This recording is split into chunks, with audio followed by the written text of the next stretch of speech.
Good morning, students, and welcome to civics class. Dear students, we will learn the meaning of the federal setup in India and the importance of federal setup in India today in this video. Meaning of the federal setup and its importance in this video. Okay, so two topics.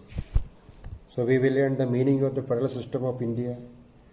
A federal system of government means a system of government that consists of a group of states which have their own government to decide their own regional affairs, but which surrender a part of their autonomy to a central or federal government which looks after their common interests like defense, foreign affairs, etc. So, federation, no. Article 1 of the Constitution of India states that India, that is Bharat, shall be a union of states. Article 1 thus makes it clear that sovereignty and the powers of government are meant to be shared between the union and the state, which together form the Union of India. So, the most important feature of a federal setup, division of powers between the union and the state. Okay, in this lesson we will learn about the union list of subject A, state list of subject A, concurrent list and the residuary subjects A. Okay, you will learn what you mean by union list of subject A, concurrent list A, state list A. Okay, division of powers between the union and the state government in a federal setup. So India is the best example of federation. We have union government and we are having a number of state governments, and both these governments have their own powers also. Okay, please remember.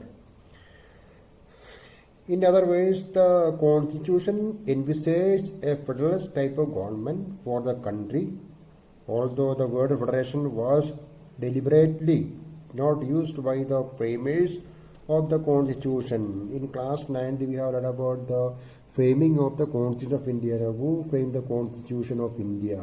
Okay, please remember that framers.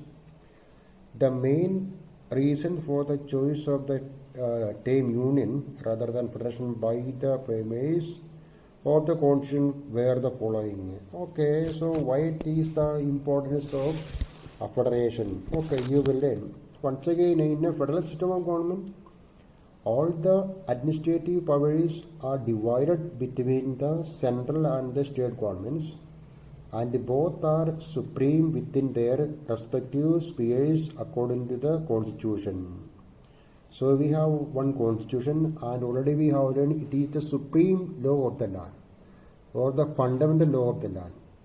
Okay, and in this constitution it is clearly explained what are the various powers of union government, what are the various powers of state governments. Okay, and India has a federal setup, so there is division of powers between the union and the state government. Powers, division of powers. Okay, the state government are not the agents of the central government, nor do they draw their authority from it. On the other hand, both the central and the state governments draw their authority from the same constitution. India has opted for a federal system of government. Okay, why we adopted a federal system of government in our country or in India? Because of the following factors. India is a large country with 28 states and nine union territories. No, you know that one, no?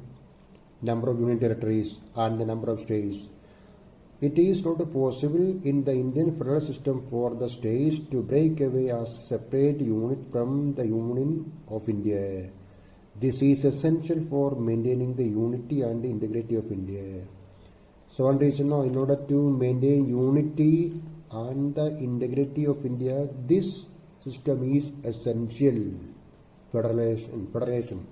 And then a federal system is the only system suitable to a country like India, consisting of various types of people. We know that, from north to south, from west to east. You can see various types of people, their culture, their food, their dress, diversities are there, no? Okay. This is of utmost importance if India is to be saved from separatist forces fighting for fragmentation and provincialism of the country. So, federation is the best one for a country like India with the diversities. Okay, that is why different languages, okay, people, their culture. So, in order to unite them, so this form government is essential. It is not allowed, no, that provincialism, okay, in India, all the parts of India. Okay, we know India, the size. All the states, union territories are the integral part of India. Okay, please remember. There is a division of legislative and administrative powers between the union and the state governments, and none of them could violate the limitations imposed by the constitution. Already we have learned now, Constitution of India, the supreme law of the land. We cannot, or any state cannot, or union government cannot violate that. Okay. The Supreme Court stands at the head of the judiciary to safeguard this distribution of powers and to prevent any action which violates the limitations imposed by the Constitution. Supreme Court of India, the highest court in the country, and it is known as the guardian of the fundamental rights and the guardian of the Constitution. Okay, we will learn in the last lesson. Okay, it will protect the Constitution. Okay. The states have been given the right to participate in the functioning of the government. India has a bicameral legislature. Already we have learned what do you mean by bicameral legislature.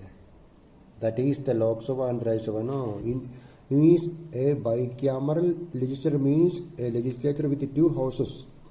Union legislature is an example for bicameral because okay, the presence of Lok Sabha and the presence of Rajya Sabha.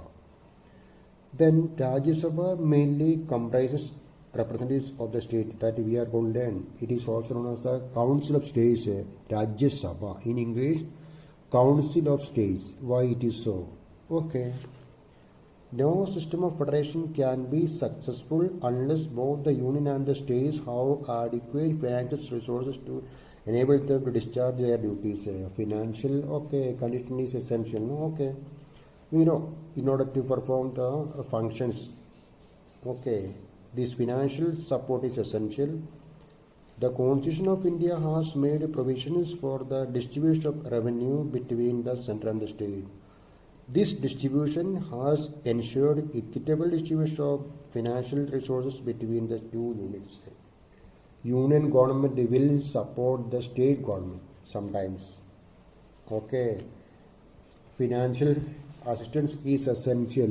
So, because of the reasons, so we have a federal setup.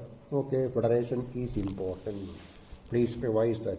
And some factors, some features are there in our constitution that shows the non-federal or the unitary features of our constitution. The Constitution of India has certain non-federal or unitary features, okay, which have led the critics to say that it is not merely federal in form but unitary in spirit. Some of the important unitary features of our Constitution are under. In some times now we will feel India is not a federation because of the presence of a strong center. What do you mean by strong center? The Constitution of India provides for a strong center, that a feature of unitary government. In the division of powers, 97 items are included in the union list of subject, while the state list contains only 67 items. Further, even on the subjects contained in the concurrent list, there are 47 items in the concurrent list. Both the centre and the state have power to legislate, but the central government enjoys an operating position. So what do you mean by a strong centre? Central government has more power than a state government. And we will learn this division of power in the Lok Sabha. Our topic is no. What do you mean by union list of subject?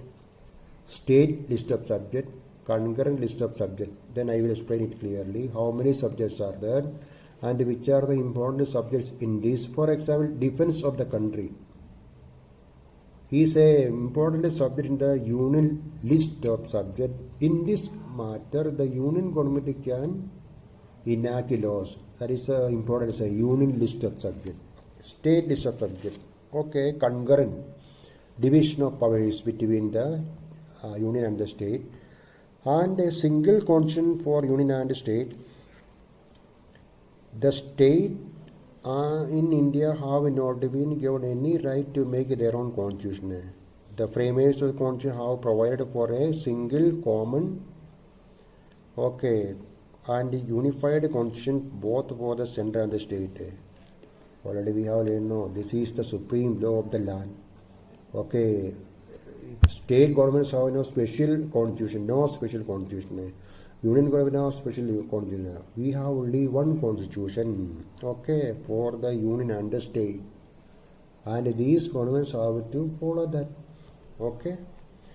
And now few more points are there that shows the unitary features or a non-parallel features of the government, that I will explain in the next video, that is tomorrow. Flexibility of the constitution, single citizenship, inequality of representation in the Rajya Sabha, extra union territories are some. After that we will start the important points, that is Lok Sabha, Rajya Sabha, powers of the Lok Sabha, Rajya Sabha, composition of the Lok Sabha, Rajya Sabha, and in the board examination you have to score full mark. Okay, I will explain. Okay, thank you.